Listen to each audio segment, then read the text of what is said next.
आदरणीय मेरे प्रिय दोस्तों और भक्तों, आपके समक्ष बादशाह द्वारा कबीर साहब को दंडित करने का वृतांत आपके समक्ष रख रहा हूँ।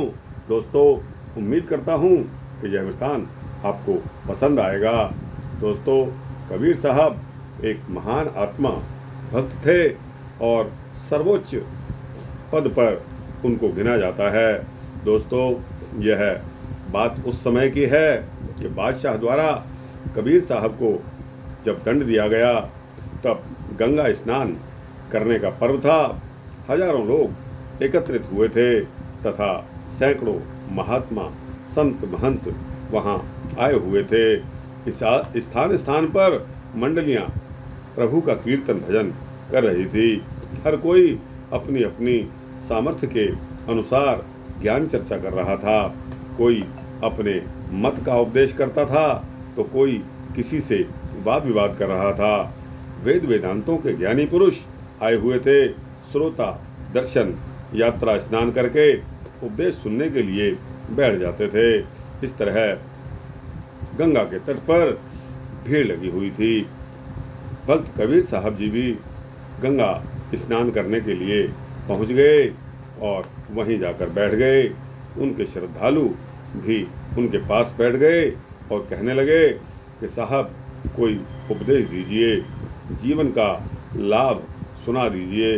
कबीर साहब ने एक दिन पहले एक पुरुष की लाश को अग्नि भेंट होते हुए देखा था। जैसे ही वह जलती गई वैसे सारा दृश्य उनकी आंखों में समा गया।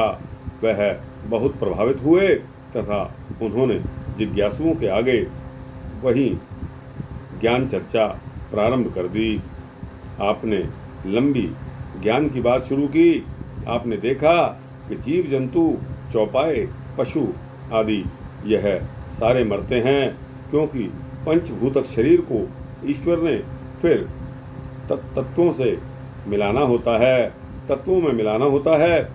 परंतु कबीर साहब सोच रहे थे कि जब पशु पक्षी मरते हैं तो उनका कोई न कोई शारीरिक अंग या उनकी चमड़ी संसार में काम आ जाती है। जैसे चौपाए पशु, गाय, बैल, भैंस, बकरा और छतरा, हिरण, शेर इत्यादि, इन सभी की खालें काम आती हैं।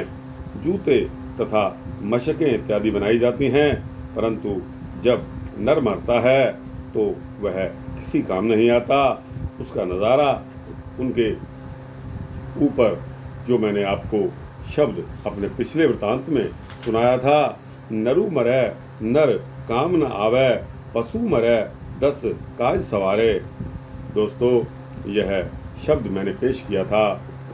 कबीर साहब ने फरमाया कि हे भक्तजनों, जीव, स्त्री, पुरुष जब मरते हैं तो इनका शरीर किसी काम नहीं आता, और जब पशु मरता है तो वह लोगों के 10 काम सवार जाता है, पर जीव मरता है तो किसी का काम नहीं आता। यह तो अनोखा ही खेल उस परमपिता परमात्मा ने रचा है। पुरुष को जब जलाया जाता है तो उसकी हड्डियां ऐसे जल जाती हैं जिस तरह लकड़ी जलती है। उसके बाल ऐसे जलते हैं जिस तरह घास का ढेर जलता है। कबीर साहब ने जिज्ञासुओं तथा श्रोताओं को संबोधन करके कहा कि हे सज्जनों, जीवात्मा को उस समय ज्ञान प्राप्त होता है जब यम का डंडा सिर में लगता है, भाव हिसाब पूछा जाता है।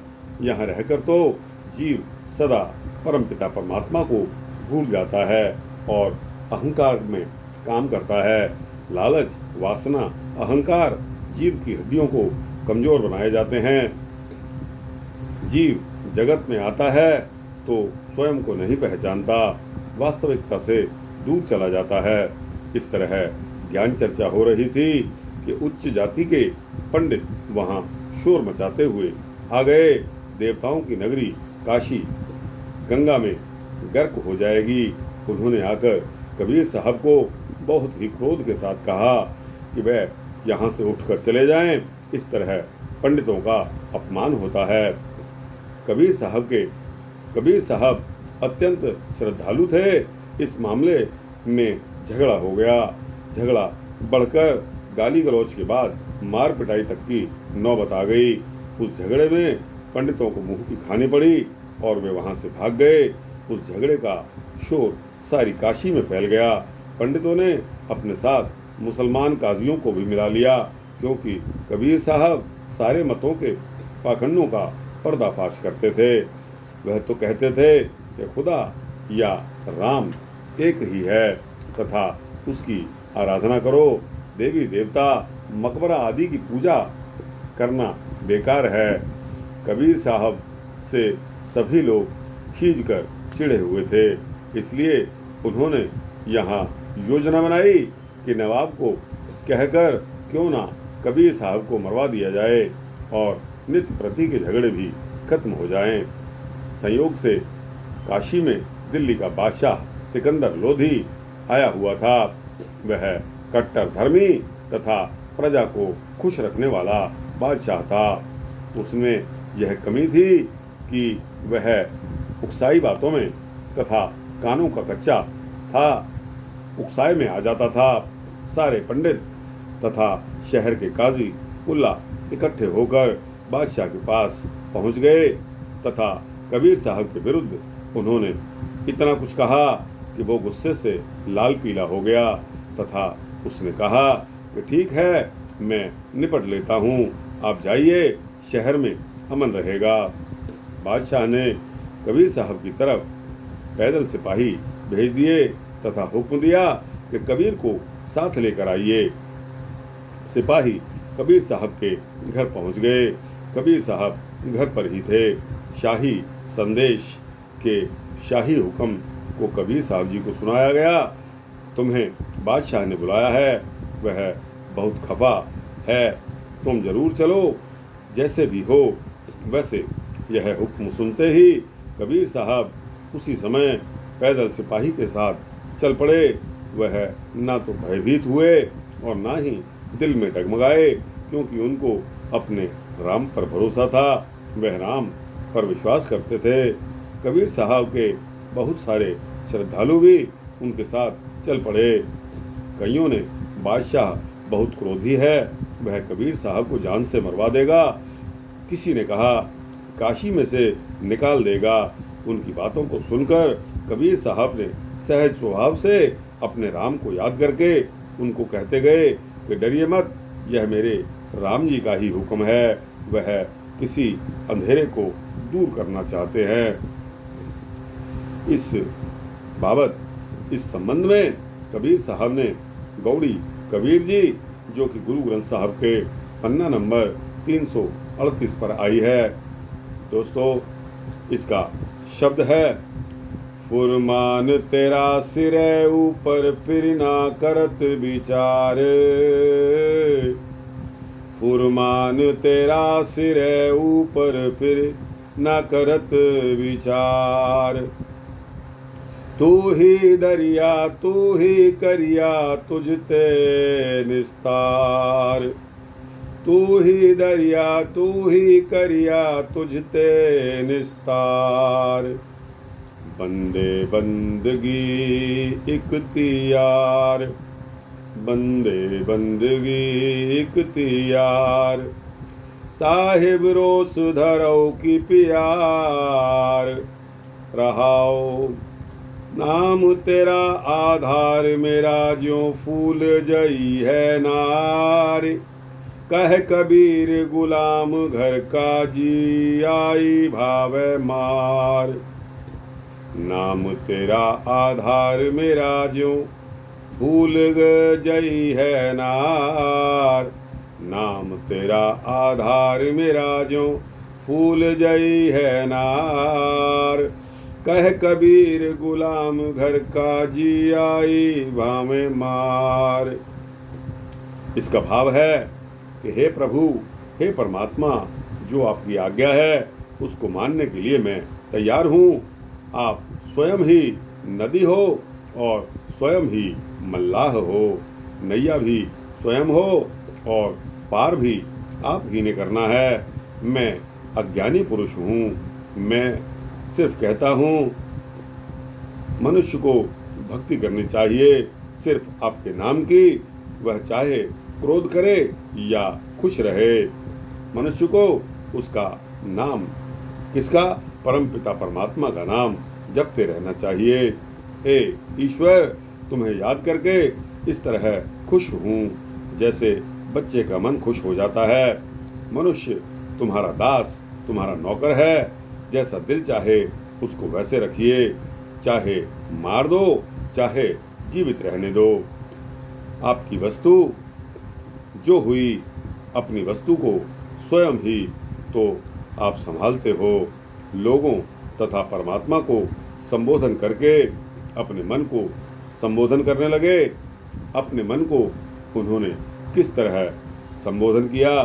दोस्तों, यह भी गौड़ी कबीर साहब पन्ना नंबर 338 पर ही विराजमान है। मन रे छाड़हो भरम, प्रगट होए नाचो या माया के डांडे। मन रे छाड़हो भरम, प्रगट होए नाचो या माया के डांडे। सुरु की सन्मुख रनते डर पे, सती के साचे भांडे। सुरु की सन्मुख रनते डर पे, सती की साचे भांडे। डगमग छाड़ रे मन बोरा, डगमग छाड़ रे मन बोरा। डगमग छाड़ रे मन बोरा, डगमग था छाड़ रे मन बोरा। अब तो जरे मरे सिद्ध पाइए, अब तो जरे मरे सिद्ध पाइए। लीनो हाथ संघोरा, लीनो हाथ संघोरा। लीनो हाथ संधोरा, लीनो हाथ संधोरा। रहाओ काम क्रोध माया के लीने, या विध जगत विगूता। काम क्रोध माया के लीने, या विध जगत विगूता। कह कबीर राजा राम ना छोड़ो, सगल ऊंच ते ऊंचा। कह कबीर राजा राम ना छोड़ो, सगल ऊंच ते ऊंचा। कबीर साहब लोगों को भी और उस परमपिता परमात्मा को भी संबोधन करके यह गाते जा रहे हैं। दोस्तों, इसका भाव है कि हे मन, मेरा सारा संशय त्याग दे। किसी किस्मत वाले का भ्रम मत कर। यदि कोई नारी नाचने लगी तो फिर घूंघट क्यों? प्रत्यक्ष होकर नाचना उचित है। चाहे तुम दोषी ठहराए जाओ, राम राम जपो तथा नेक कर्म करते जाओ, पर किसी से डरो मत। वह बहादुर नहीं समझा जाता जो लड़ाई के मैदान से डरता है। उस स्त्री को कोई सती नहीं कह सकता जो पति के मरने के पश्चात जान छिपाने के लिए घर के बर्तन संभालने लगे।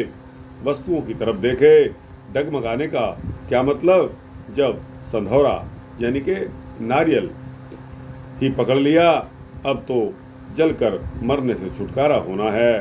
भाव यह है कि जिस तरह सती होने के समय स्त्री संधौरा पकड़ लेती है, फिर पीछे नहीं हटती, जलकर ही मरती है, वैसे सच्चाई को प्रकट करते हुए डरें क्यों? यह सारी सृष्टि पांचों दुश्मनों, कौन से 5 दुश्मन? काम, क्रोध, लोभ, मोह तथा अहंकार के कारण खराब हो चुकी है। तुम अपने राम को मत छोड़ना। इसके बदले में तुम्हें चाहे कष्ट ही क्यों न उठाने पड़े। राम राम जपता हुआ ही प्रहलाद अमर हो गया था।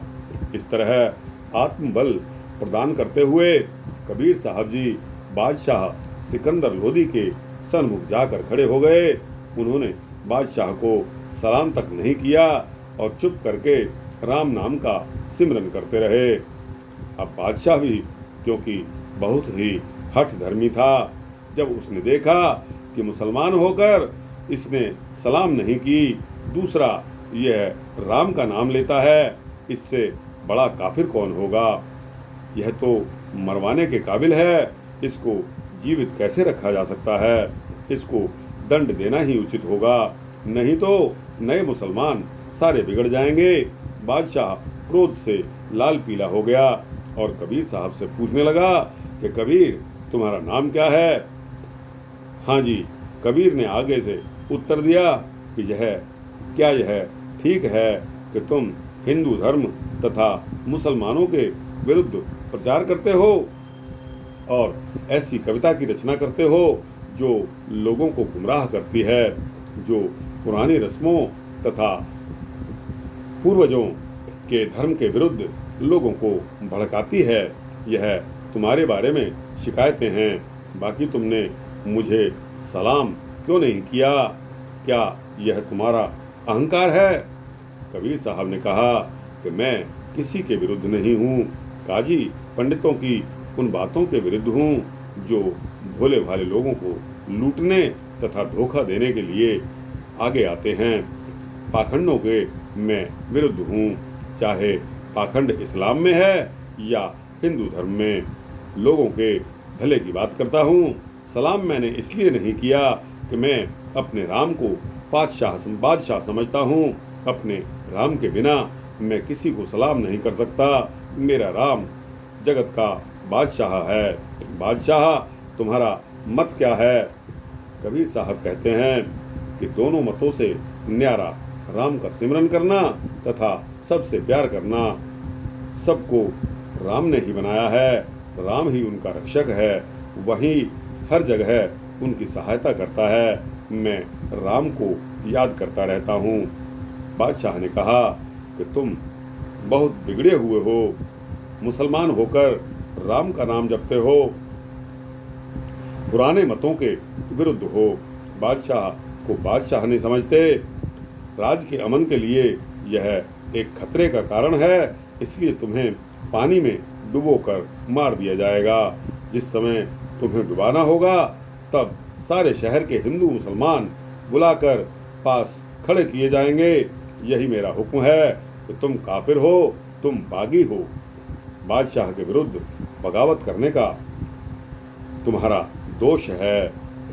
बादशाह के मुंह से उपरोक्त हुक्म सुनकर कबीर साहब बिल्कुल नहीं घबराए, बिल्कुल नहीं डरे, अपितु उनके चेहरे पर खुशी की लहर दौड़ गई। उन्होंने अपने राम को याद किया। उसका राम अंग संग में रहता था। उनके राम ने उनकी आत्मा को बल दिया। कबीर का राम तो बादशाह को चमत्कार दिखाकर उसको शिक्षा देना चाहता था। राम ने कबीर साहब को प्रेरित किया तथा बादशाह को उत्तर मिला, आपे पावक आपे पवना, जारे कसम तारा खे कवना। आपे पावक आपे पवना, जारे कसम तारा खे कवना। राम जपत तन जर की जाई,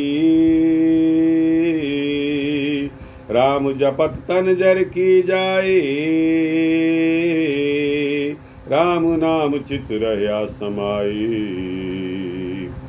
राम नाम चित रहया समाई। रहाओ काको जरै काहे होई हानि, काको जरै काहे होई हानि। नटवट खेलै सारिंग पानी, नटवट खेलै सारिंग पानी। कहो कबीर अखर दोए भाखे, कहो कबीर अखर दोए भाखे। होएगा खसम तालेगा राखे, होएगा खसम तालेगा राखे। गौड़ी कबीर साहब पन्ना नंबर 329 यानी कि 329 गुरु ग्रंथ साहब में यह शब्द आया है। हे इस धरती के बादशाह वह परमात्मा स्वयं ही आग है और स्वयं ही हवा है। इसका भावार्थ बता रहा हूँ।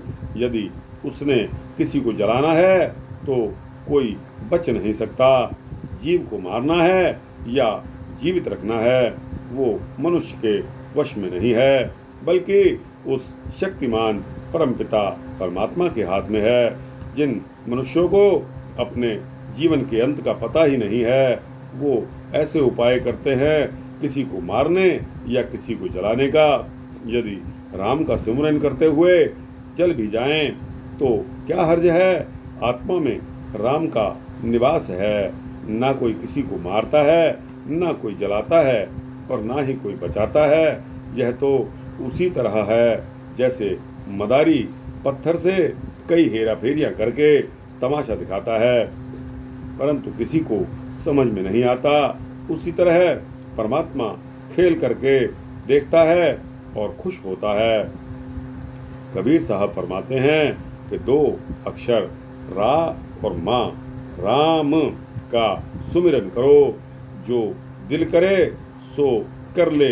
यदि मेरा मालिक यदि मेरा राम होगा तो डूबने से और जलने से मुझे बचा लेगा। मिन्नतें करने का कोई लाभ नहीं। हे बादशाह सिकंदर, वही करो जो तुम्हारे मन में आए। मैं तो राम का बंदा हूँ। परमात्मा पर कबीर का इस तरह का दृढ़ विश्वास देखकर बादशाह को खुश होना चाहिए था कि उसकी प्रजा में ऐसी भक्ति, प्यार तथा एकता वाले व्यक्ति हैं तथा प्रचार होता था। पर वह मंद बुद्धि वाला बादशाह जो नेकी की जगह बदी कराना चाहता था, आवेश में क्रोध में आ गया। उसने आग बबूला होकर कहा कि कबीर को जंजीरों से बांधकर गंगा के गहरे पानी में फेंक दो, अपने आप डूबकर मर जाएगा। हमारे राज्य में ऐसे पुरुष का चलना फिरना और बोलना खतरे से खाली नहीं है। यह काफिर है, यह गंवार है। उस समय बादशाह के मुंह से निकला हुआ हर शब्द कानून होता था, जिस कानून की कहीं अपील भी नहीं हो सकती थी। बिना सोच विचार के बादशाह ने कबीर साहब को मृत्यु दंड का हुक्म दे दिया। बादशाह के पास जो सरकारी आदमी खड़े थे उन्होंने कोतवाल की तरफ इशारा कर दिया। वह शीघ्र ही आगे बढ़ा और कबीर साहब को बाजू से पकड़कर बाहर ले गया। कबीर साहब को कैद कर लिया गया। मौलवी, काजी तथा पंडित बहुत खुश हुए, तालियां बजा बजा कर हंसने लगे तथा मुंह जोड़ जोड़ कर बातें करने लगे। परंतु कबीर के श्रद्धालुओं तथा शहर के नेक लोगों के घर शोक छा गया। वो हाहाकार करने लगे। जो भी सुनता वही गंगा के किनारे दौड़ता चला गया। हमदर्द मित्रों, दुश्मनों तथा तमाशबीनों ने भीड़ एकत्रित कर दी। एक अद्भुत ही नेकी तथा बदी का अखाड़ा रचा गया, वैसे ही जैसे कभी भक्त प्रहलाद के समय रचा गया था।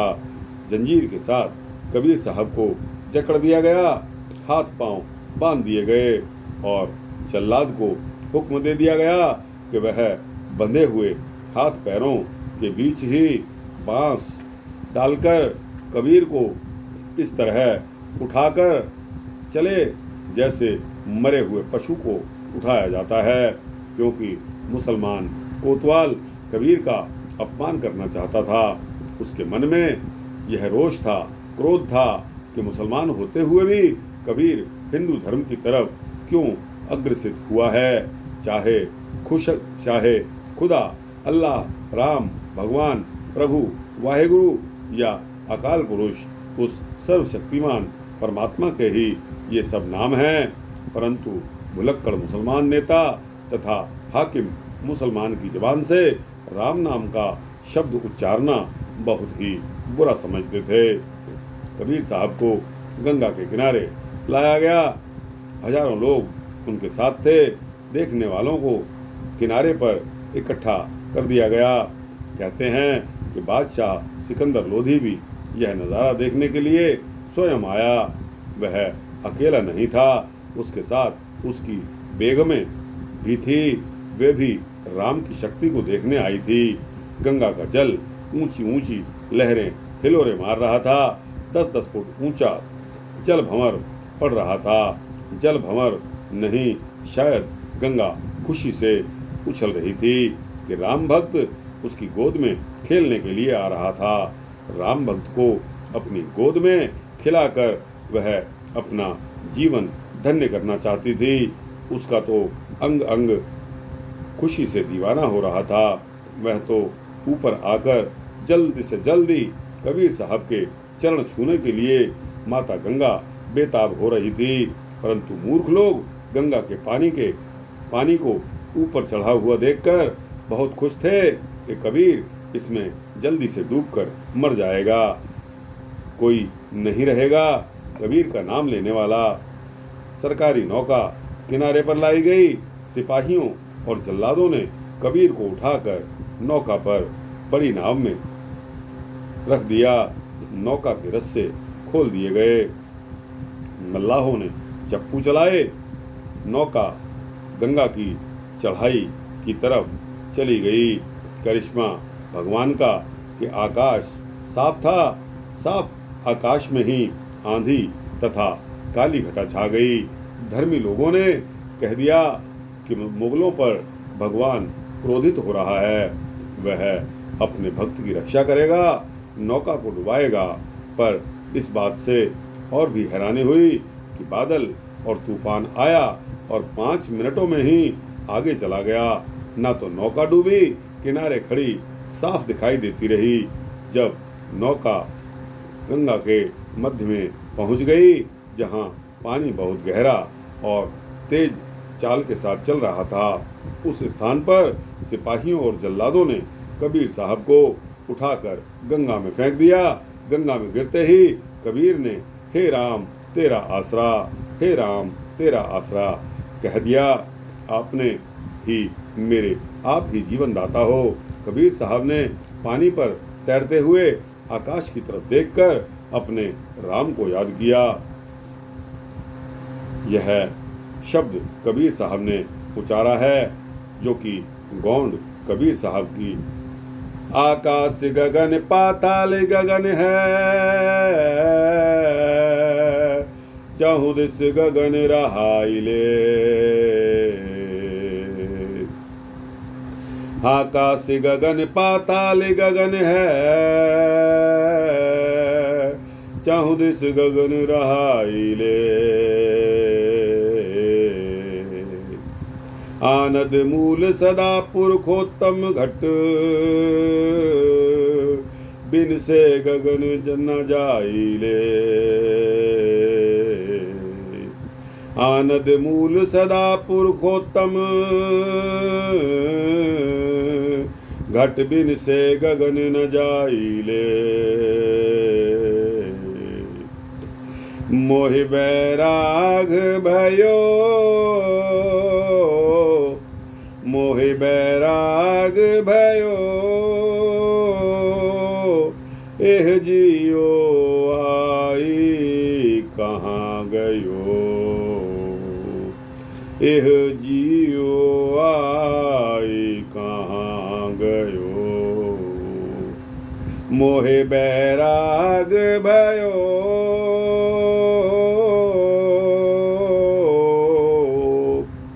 एह जियो आई कहाँ गयो। रहाओ पंच तत्व मिल काया कीन्ही, तत्व कहाँ ते कीनू रे। पंच तत्व मिल काया कीन्ही, तत्व कहाँ ते कीनू रे। कर्म बद्ध तुम जियो कहत हो, कर्म बद्ध तुम जियो कहत हो, कर्म ही किन जियो दीनू रे। कर्म ही किन जियो दीनू रे। हर में तन है, तन में हरि है, सरब निरंतर सोई रे। हर में तन है, तन में हर है, सरब निरंतर सोई रे। कहे कबीर राम नाम ना छोड़ऊं, सहज होए सोई रे। कहे कबीर राम नाम ना छोड़ऊं, सहज होए सोई रे। इसका भाव है कि हे राम, आकाश पीछे, आकाश तथा पाताल के बाद भी पाताल आपकी माया का पसारा ऐसा है जैसे आकाश पर बादल आ जाते हैं, लेकिन जब बादल दूर हो जाएं तो आकाश साफ उसी तरह चमकता है, वह नहीं जाता। इसी तरह परमात्मा अमर है। कबीर साहब कहते हैं कि मुझे आपका बैराग प्यारा हो गया है। यह जीव आकर किधर जाए। यह कौतुक अच्छा है कि 5 तत्व मिलाकर शरीर को बनाया है। यह तत्व कहाँ से आए। भाव यह है कि तत्वों का कर्ता भी तो आप ही हैं और कर्मों के कारण ही सब कुछ है। सब आपकी ही कृपा है। आप मेरा शरीर आप में ही है तथा आप मेरे शरीर में हो। आप तो हर जगह प्रवेश रखने तथा करने वाले हो, इसलिए मैंने आपका नाम नहीं छोड़ना, चाहे कुछ भी हो। बादशाह मुझे मार दे या फिर मुझे जीवित रखे। किनारे खड़े लोगों ने जब देखा तो उन्होंने शोर मचा दिया। बादशाह ने बहुत बुरा किया, भक्त को पानी में डुबो दिया, सल्तनत गर्क हो जाए इसकी। ओ कबीर तुम मत डूबना, भगवान इनको बचा लेना। पर जिसका राम रक्षक है उसको मारेगा कौन। बस यही कौतुक होना था। जो ही कबीर साहब ने राम तेरा आसरा शब्द कहा, उच्चारण किया, तो उनके हाथ पैरों की जंजीरें अपने आप टूट गई। हाथ तथा पैर खुल गए, आज़ाद हो गए। कबीर साहब पानी में एक डुबकी लगाने के पश्चात कबीर साहब ने गंगा के पानी के ऊपर तैरने लग गए। पालथी बांधकर राम नाम का सिमरन करते हुए ऐसे बैठ गए जैसे धरती पर आसन लगाकर बैठे होते हैं। पानी की लहरों का झोंका भी नहीं पड़ता था। लोग देख देख कर हैरान हो रहे थे। कबीर साहब के श्रद्धालु धन्य कबीर, धन्य कबीर, धन्य राम नाम, धन्य राम नाम, जय सीताराम उच्चारण करने लगे। नौका के मल्लाह, सिपाही तथा जल्लाद अंधे हो गए। नौका डूबने लगी। अपनी दुर्दशा पर वे दुहाई देने लगे, कोई बचाओ, कोई बचाओ। उन्होंने शोर मचा दिया, कबीर ने कुछ कर दिया है, हमें चोटें लग रही हैं। पर उनको बचाए कौन। किनारे खड़े हुए लोगों को नौका दिखाई नहीं दे रही थी। नौका उल्टी हो गई, जिससे जल्लाद, मल्लाह तथा वजीर सभी डूबकर मर गए। गंगा का अथाह जल उन्हें बहाकर बहुत दूर ले गया। देखने वाले यह नज़ारा देखकर भयभीत हो गए। दूसरी तरफ कबीर साहब पानी की सतह पर पालथी मारकर बैठे हुए थे और राम नाम की महिमा का गुणगान कर रहे थे। दोस्तों, गुरु ग्रंथ साहब के पन्ना नंबर 1162 पर यह कबीर साहब का शब्द आया है जो मैं आपको गाकर सुनाने वाला हूँ। गंग गुसाइन गहिर गंभीर, जंजीर बांध कर खरे कबीर। मन न डिगे तन काहे को डराए, मन न डिगे तन काहे को डराई, चरण कमल चित रहो समाई, चरण कमल चित रहो समाई रहो। गंगा की लहर मेरी टूटी जंजीरें, गंगा की लहर मेरी टूटी जंजीर, मृगछाला पर बैठे कबीर, मृगछाला पर बैठे कबीर। कहे कबीर कोई संग न साथ, कहे कबीर को संग न साथ, जल थल राखन है रघुनाथ। कहे कबीर कोई संग न साथ, जल थल राखन है रघुनाथ। दोस्तों, यह शब्द यहाँ समाप्त होता है। इसका भाव सुनाकर इस वृतांत को समय बहुत होने के कारण यहीं पर विराम देंगे। तो दोस्तों, इसका भाव यह है कि धीरे धीरे जल अपने आप ही उनको घाट की तरफ ले आया, जिस घाट पर कबीर साहब रोजाना स्नान किया करते थे, उस घाट पर वो फिर आ लगे। राम तेरा आसरा कहकर जल से उतरे तथा घाट के पथरीली सीढ़ी पर खड़े हो गए। किनारे पर खड़े कबीर साहब के श्रद्धालु कबीर साहब को देखते हुए घाट की तरफ आ गए। घाट पर पहुंचकर उन्होंने कबीर साहब को ठीक ठाक देखा, कुशल पूर्वक देखा तो खुशी से गदगद हो गए। कबीर साहब को प्रणाम करने लगे। आगे आगे कबीर साहब तथा पीछे पीछे हरि का नाम लेने वाले उनके अनुयायी कीर्तन करते हुए शहर की तरफ चल पड़े। उनको रोकने वाला कोई भी नहीं रहा। निंदकों के मुंह काले हो गए। लेकिन अपनी तरफ से कबीर को गंगा में डुबोकर बादशाह सिकंदर लोधी अपने महल को वापस जा रहा था। चुगलखोर मौलवी तथा पंडित उसके साथ जा रहे थे। अभी अपने निवास पर भी नहीं पहुंचे थे कि उनको संदेश मिला कि कबीर गुसाई तो डूबा ही नहीं, वह तो प्रभु कीर्तन हरि कीर्तन करता हुआ काशी के बाजारों में अपना जलूस लेकर घूम रहा है। वह राम का रूप है। संदेश देने वाले ने साथ में यह भी कहा कि बादशाह कबीर जादूगर है, वह पानी में नहीं डूबेगा, उसको आग में जलाओ। तो दोस्तों, उसने तो जादू से जल्लाद मल्लाह तथा सिपाहियों के बेड़े को खत्म कर दिया है।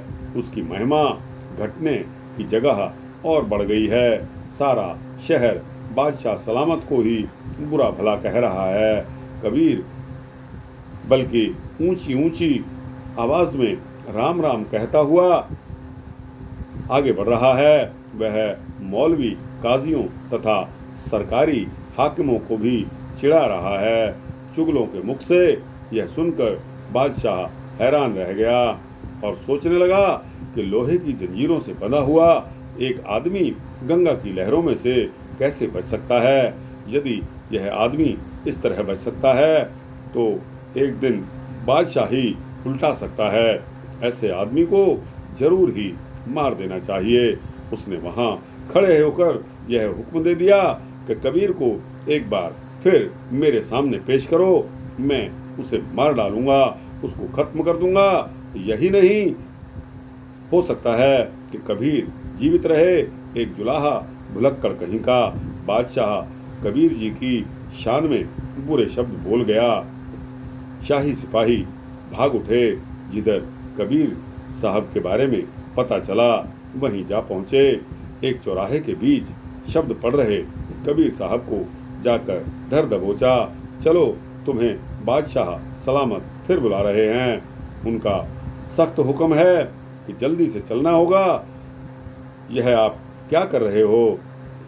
तब कबीर साहब ने कहा कि चलो भाई, बादशाह की जैसी इच्छा है अपनी मन मर्जी कर ले चलो। कबीर बादशाह से डरते नहीं, क्योंकि कबीर का बादशाह उससे कहीं बहुत बड़ा है। मुझे अपने राम पर भरोसा है। शाही सिपाही कबीर साहब को लेकर बादशाह के पास चल देते हैं। तो दोस्तों, इसके बाद फिर दोबारा कबीर साहब को दंडित किया जाता है। तो दोस्तों, यहाँ इस वृतांत पर हम आज पॉज कर रहे हैं। इससे आगे आपको अगले वृतांत में सुनाऊंगा। दोस्तों, बहुत ही सुंदर वृतांत होने वाला है। कबीर साहब का रखवाला वो परमपिता परमेश्वर, वो राम है, उसको कोई नहीं मार सकता। तो दोस्तों, यह वृतांत आपके समक्ष मैंने रखा। इतना समय हो गया, आपको यह वृतांत कैसा लगा? अच्छा लगा हो तो इसको लाइक और शेयर करते हुए अपने दोस्तों, भक्तों, मित्रों, जिज्ञासुओं तक पहुंचाना। तो दोस्तों, इस वृतांत को, आपकी इस वृतांत के बारे में क्या राय है?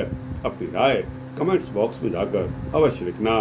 दोस्तों, मेरी करबद्ध प्रार्थना है कि आप अपनी राय अवश्य दिया करिए, और इस चैनल को सब्सक्राइब करेंगे तो आपको इसी तरह के सूक्ष्म भक्ति वृतांत मिलते रहेंगे। जय सतगुरु कबीर साहब, जय सतगुरु कबीर साहब, जय गुरु ग्रंथ साहब।